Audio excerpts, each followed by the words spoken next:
Hi, my name is Ernest Sampson of Sampson Funeral Service in Brooklyn, New York. I would like to share some information with you. This will be information that hopefully will be truly helpful to you when needing to know what to do when someone passes. It's a little seminar that I do called Getting Your House in Order. As you'll see on the screen, funerals are for the living, but we needed you to know that the national average is currently $6,500.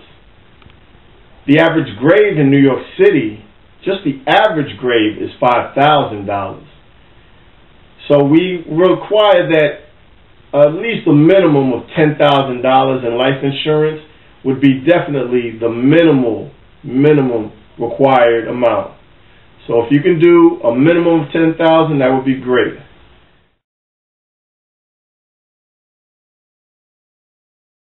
Some funeral homes are privately owned, others are corporately owned. So prices will vary from place to place. Now, one thing you must be mindful of, cemeteries should never vary from funeral home to funeral home. Whatever they charge, that should be what you're actually charged. The first thing we must try and do is to create a dialogue with our family members.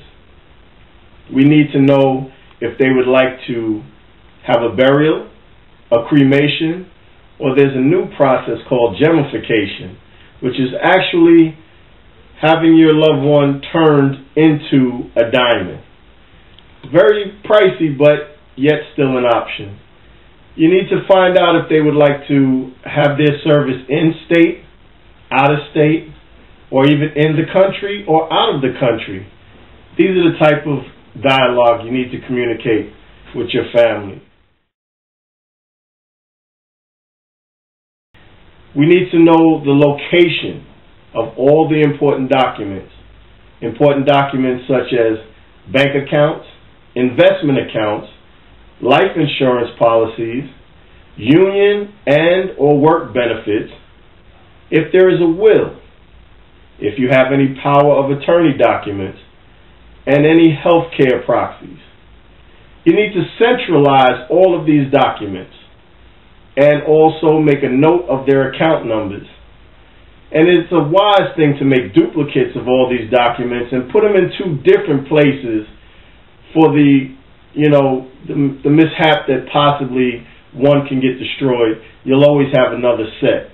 So it's really good wisdom, if you can, to make duplicates and to have them in a separate place. Periodically, it's very important that you review these documents. You need to update it and be aware of the benefits. There are some benefits that decrease. There's some benefits that increase. Sometimes there's been a change of address. You also want to make sure that the beneficiary information is up to date. There are occasions that we have found that the beneficiary actually passed away before the insured. So we want to make sure that the beneficiary information is up to date. Information that should be known by someone.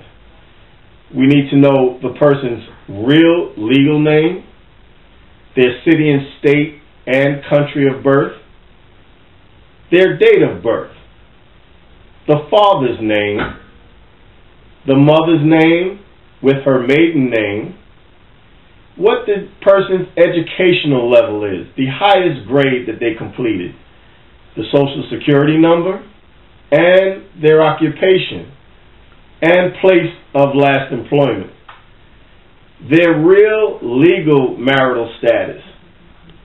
In certain states, they don't recognize common law marriages, so we need to know what the legal status of their relationship is, and if they were a United States veteran.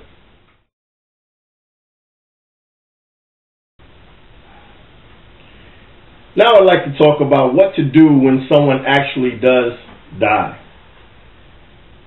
If they pass away at home, first thing to do is to call 911. The police will be dispatched. The EMTs and EMS will also be dispatched to verify the death.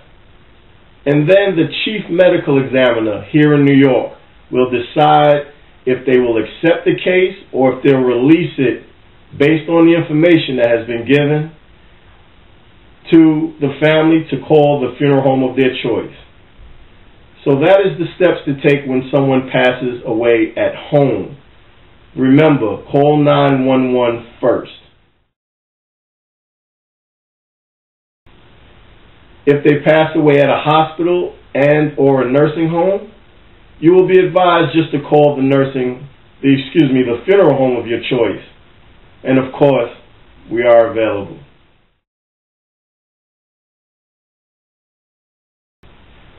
Now, if the person passes away under hospice care, you must notify the hospice nurse that is on duty first. Then she will verify the passing of your loved one, and then you can call the funeral home of your choice. Sampson Funeral Service, of course. And if someone dies out of the country, or even on vacation, or on the road, you must immediately stop and call 911. Or if you're out of the country, you call the necessary authorities, but you must take care of the person passing at the location of their passing. There was a very unusual story of a family who was traveling from Florida, but they lived in Canada, and their mother passed away in the car somewhere around North Carolina, and they traveled with their mother, deceased, in the car all the way to the Canadian border before they were stopped and someone acknowledged that she had passed away. And unfortunately, they had to have their mother taken all the way back to North Carolina where she originally passed, and then make arrangements to have her sent back to Canada. So we must be mindful that we must take care of the person's death at the immediate time of knowing.